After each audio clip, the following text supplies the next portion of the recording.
जय ओशो, हरिओम तत्सत। अनहद में विश्राम ओशो की स्पीच मैंने सुनी। वैसे तो मैंने बहुत सारी किताबें, बहुत सारे स्पीच, बहुत सारे वीडियो ओशो के देखे, लेकिन आज जो मैंने सुना तो कहते हैं ना कि जैसे अभी तो कितने वो मोती छुपे हैं वो मुझे नहीं पता। और मैं खुद आश्चर्य विमुग्ध हो जाती हूँ सुन सुन के। ऐसा लगता है कभी ये तृप्ति होने वाली नहीं है सुनने में इतना जैसे समाधिस्थ हो जाते हैं और कहते हैं ना कि वारी वारी वारी वारी जाऊँ मेरे ओर पर।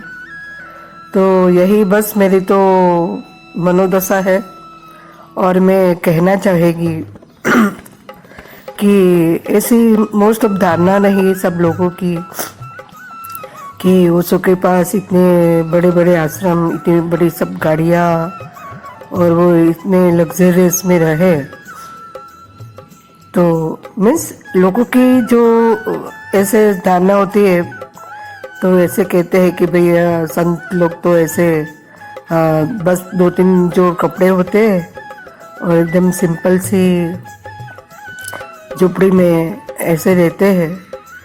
लेकिन देखो ना, हम तो नहीं जानते जनक राजा इतने बड़े महल में रहते हुए भी वो अलिप्त थे उससे। अष्टावक्र उनके गुरु थे। वो मैंने बहुत पहले आगे की स्पीच में कहा कि वो उसे सुन रहे थे जनक और स्पीच, और किसी ने बताया कि आपके आश्रम में आग लगी है तो भी वो तस से मस्त न हुए। तो वही मनोदशा ओशो की कि अगर उनके खुद के रहते हुए भी आश्रम अगर नष्ट हो जाता है तो भी वो अछूते रहेंगे, है ना। ये सबसे बड़ी बात है। और जो हमने देखा सब कि वो अमेरिका में थे, वो जेल में भी रहे, तब भी उनकी जो मनोदशा थी, किसी ने पूछा कि आप कैसे हो तो बोला मैं तो मुक्त ही हूँ। मीन्स अपनी जो मस्ती थी वो उसमें तस से मस्त न हुए। तो ये उससे बड़ा प्रूफ और क्या होगा कि वो एकदम कहते हैं ना कि जैसे कृष्ण के सामने में ही उनका खुद का वंश वो धीरे धीरे पतन की ओर जाने लगा, तो भी वो अलिप्त थे मतलब में।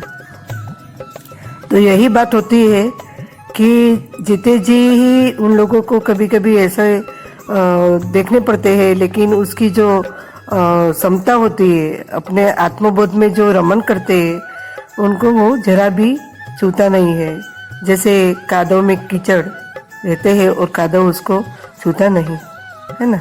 ये तो पहले से सदियों से यही उपमा आती रही कि जो ऐसे संबंध के उपलब्ध व्यक्ति होते हैं वही कसौटी होती है कि जब भी आप अपने सुख आए या दुख आए या निंदा स्तुति सभी कुछ समान ही होते हैं। तो इतना मैंने सुना ना, होश का दिया ऐसे। तो ऐसे खुद का भी कभी कभी अनुभव होता ही है। कभी कभी प्रसंग आ जाते हैं जब भी हम संसार में रहते हैं तो वैराग्य के क्षण भी आता है, खुशी का क्षण भी आता है, लेकिन हम जानते हुए कि ये क्षण भी चला जाने वाला है। शायद तो कुछ भी नहीं, लेकिन हाँ, आप जैसे कहते हैं ना कि रंगमंच पर नाटक जो करते हैं और अभिनय करते हैं वो जानता है कि मैं रियल में राजा हूँ नहीं, दिखाई देता हूँ, राजा का परिवेश करता है, लेकिन भीतर से तो जानता ही है ना कि ये तो मेरी वेशभूषा है ना।